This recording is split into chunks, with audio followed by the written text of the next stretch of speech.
Se você não tem vergonha do seu primeiro produto lançado, você lançou tarde demais. Essa frase é de Reid Hoffman, o cofundador do LinkedIn. E ela é muito adaptada aos dias de hoje com: se você começou perfeito, você começou tarde demais, você está atrasado.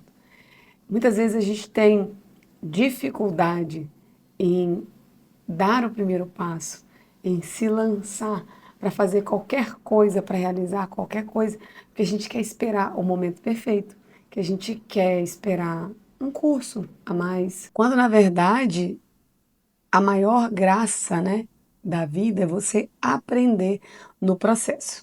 Eu não sei se já aconteceu com você, às vezes você se vê como uma pessoa capacitada e aí de repente você vê uma pessoa que você considera menos capacitada do que você, e muitas vezes é, ou que tem um desempenho pior do que você, mas numa função, numa situação mais bem remunerada, numa situação melhor. Porque essas pessoas são realizadoras. Geralmente a gente que é assim, e eu não me coloco exatamente neste lugar, mas existem situações em que eu estive nesse lugar, mas também já estiveram situações em que eu estava do outro lado. Em 2022, eu me lancei no mundo das trilhas e eu passei a fazer trilha sozinha. Fui com medo, mas fui com medo mesmo, né? Tava com medo, fui com medo mesmo.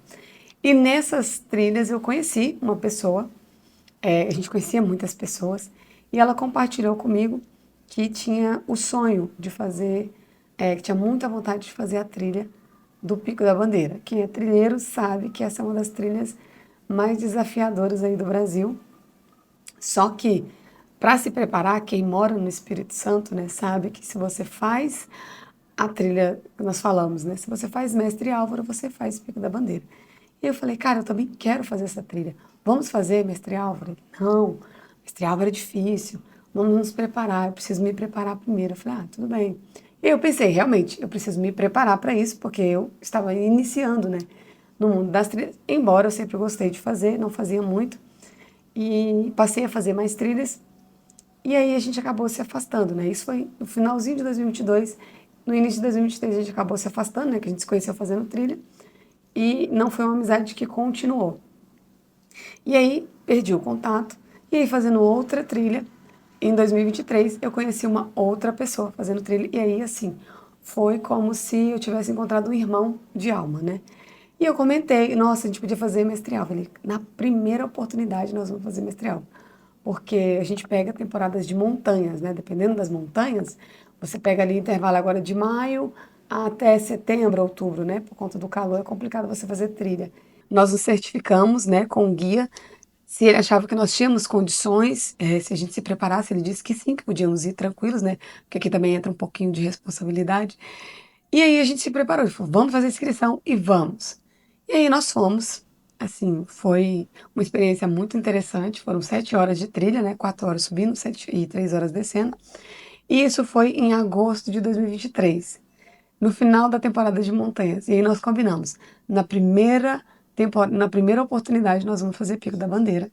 E aí, em 2024, em maio de 2024, na primeira agenda de 2024, estávamos nós dois lá, subindo o Pico da Bandeira.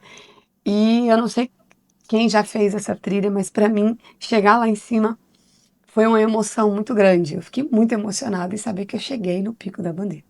E aí, agora em 2026, por um acaso, eu precisei entrar em contato com aquele amigo lá de 2022, com aquela pessoa de 2022, e ele perguntou: Ah, você continua fazendo trilhas? E eu falei: Não, eu precisei dar uma parada porque eu entrei no mestrado e isso acabou consumindo muito do meu tempo, da minha energia.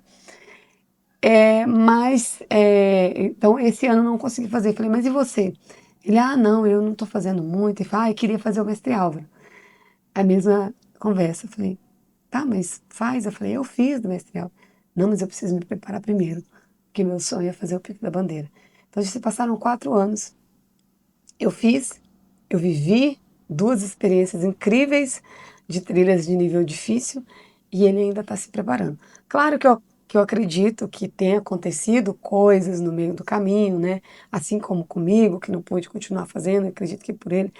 Mas a mensagem que ficou para mim é que, uau, eu fui lá e fiz. Eu não esperei o cenário perfeito. E esse amigo que foi comigo, ele me encorajava, vamos fazer a inscrição e a gente vai se preparando. O guia já deu o ok, vamos nos preparando, vai dar certo. E a verdade é que se a gente ficar esperando o equipamento perfeito, se a gente ficar esperando a situação perfeita, a gente nunca vai fazer. Inclusive, quando eu fiz mestre Álvaro, eu tinha um tênis de trilha e eu descobri que ele não era adequado para terrenos lisos. Inclusive, caí, vou deixar para vocês aqui, eu tomei uma boa queda, não aconteceu nada. E aí, para a trilha do Pico da Bandeira, eu já estava mais preparada, com uma botina melhor, comprei para fazer isso. E eu me preparei no caminho. Então, muitas vezes a gente fica esperando o cenário perfeito, a gente fica esperando a situação perfeita e a gente não faz. Mas eu também já estive do outro lado.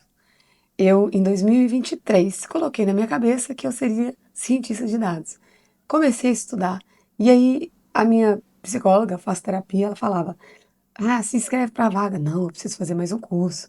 Não, eu preciso fazer mais não sei o quê. E eu fiquei o ano inteiro me preparando. Spoiler, eu nunca fiz nenhuma entrevista. E esse amigo da trilha, esse eu falo que é um amigo resolvedor. Ele entrou na faculdade de análise de dados e já começou a aplicar para vagas. E hoje ele está trabalhando na área. Não vou reclamar que deu errado, porque hoje eu entendo que, na verdade, o que eu queria não era ser cientista de dados. O que eu queria era a liberdade que o home office me traria se eu trabalhasse como cientista de dados. Mas essa situação com essa pessoa me fez acordar, por exemplo, para gravar esse vídeo aqui para o YouTube. Esse é o meu primeiro vídeo aqui para o YouTube. Eu tenho situações perfeitas? Não tenho. Inclusive, estou aqui, ó, com o microfone improvisado. Vou ter que fazer edição de áudio. Espero que fique bom. Mas é isso, a gente precisa dar o primeiro passo, que o caminho ele vai se fazendo. E um bom exemplo, quando eu entrei no mestrado, eu não fazia ideia de qual seria a minha dissertação. Eu sabia que eu queria trabalhar com ciência de dados, já que eu fazia, né, o curso, e quando eu disse que pode ser que aconteceu alguma coisa com aquele amigo que não fez, claro que pode ter acontecido. Eu, por exemplo, em relação à ciência de dados, embora eu reconheça que eu não agi, teve uma situação que eu entrei no mestrado para poder conciliar o meu curso de ciência de dados e a minha dissertação, que eu conseguiria desenvolver um projeto. E na primeira reunião com o meu orientador, ele disse: nós não vamos usar ciência de dados, porque eu não entendo de programação. Você vai fazer uma coisa mais simples. E aí eu voltei para estaca zero. O meu projeto que eu entrei no mestrado não serviu de nada. E aí eu fiz as matérias, e aí eu me lembro que em uma das apresentações de trabalho, uma menina falou: nossa, a sua dissertação tá muito legal. Eu falei com ela: mas eu não tenho uma dissertação. Ela: mas como? Você apresentou o seu trabalho? Eu falei: sim, com o projeto original. Eu mudei a ferramenta, mas a verdade é que eu não tinha um tema. Então, assim, o caminho ele foi se abrindo, foi bem desafiador, foi um processo bem desafiador, inclusive não tem um mês que eu fiz a minha defesa, eu ainda estou em processo de finalização para obtenção do diploma, embora a etapa mais importante já foi, que é a defesa, mas eu me coloquei em movimento, e aí no movimento as coisas foram desenrolando, não foi a coisa mais simples do mundo, eu, que foi bem desafiador, mas eu consegui. Consegui usando Excel. Aquela minha proposta de ciência de dados, eu simplifiquei a ponto de usar Excel e saiu. Eu fui aprovada com louvor. Mas se eu tivesse esperado o projeto perfeito, eu não teria entrado. E o que que a gente tira de lição de tudo isso, de toda essa história? Primeira coisa, encontre as pessoas certas para te encorajar. Eu fiz aquelas trilhas porque eu achei um amigo louco. Um amigo louco que juntou comigo e me deu coragem. Se eu tivesse continuado com aquele outro amigo que estava se preparando, eu estaria me preparando até hoje. Então, encontre as pessoas certas que vão te encorajar. Mesmo que ela não vá com você, se aproxime de pessoas que te encorajem e se afaste. Não precisa não conversar. Apenas não fique tão próximo para não se deixar influenciar por elas. Segunda coisa, evite contar as coisas para as pessoas. Em relação à ciência de dados, era algo que eu contava para todo mundo, porque na minha cabeça era o plano perfeito, e realmente era. Tem um estudo, vou pegar aqui uma cola, né, do psicólogo Peter Goldwitzer, que ele fez uma separação em dois grupos, o grupo A e o grupo B. O grupo A, ele contava o que ele ia fazer. O grupo B mantinha tudo em segredo. E o resultado foi que o grupo A, ele teve mais dificuldade em se manter concentrado em ter empenho na tarefa, na situação difícil ter resiliência, enquanto o grupo B, ele mostrou mais resiliência e foco e concretizou mais. Mas por que que isso acontece? Porque quando você conta para a pessoa, e principalmente quando você tem algum tipo de validação, tipo, nossa, que ideia legal, vai dar certo, o seu cérebro, ele libera uma microdose de dopamina. E o cérebro da gente, ele não sabe a diferença entre o que é real e o que é imaginário, porque nós estamos falando de processos químicos. Então, ele libera aquela microdose de dopamina. E é como se você já tivesse, de alguma forma, realizado aquilo. Então, você não vai ter foco e resiliência para buscar. Então, a segunda coisa, não conte. E aqui você fala, tem a questão de inveja, de energia. Eu acredito sim que tem, tudo é vibração, né? Tudo é energia.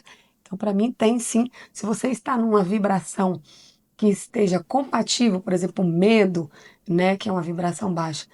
Na física, quando você tem duas frequências, né, duas ondas na mesma frequência, quando elas se juntam, você tem uma amplificação. Então, se você está num estado de insegurança, de medo, e alguém te desencoraja, por exemplo, quando você conta, ou até energia mesmo, eu acredito que sim, que isso possa te atrapalhar. Então, a segunda coisa, não conte os seus planos para as pessoas. E a última coisa é dê o primeiro passo. Dê o primeiro passo, que o caminho ele vai se abrir. E eu acho que nada mais justo do que começar o meu canal no YouTube para falar de autodesenvolvimento. Aliás, meu nome é Letícia. Eu amo falar sobre neurociências, neurociência, autodesenvolvimento, física quântica e espiritualidade. Eu quero fazer essa salada, essa mistura e trazer aqui para vocês. Então, nada mais justo que, de acordo com a condição que eu tenho hoje, eu começo esse canal. E se esse vídeo encontrou com você, eu espero que ele tenha falado com você e você tenha feito bom proveito. E eu te vejo no próximo vídeo.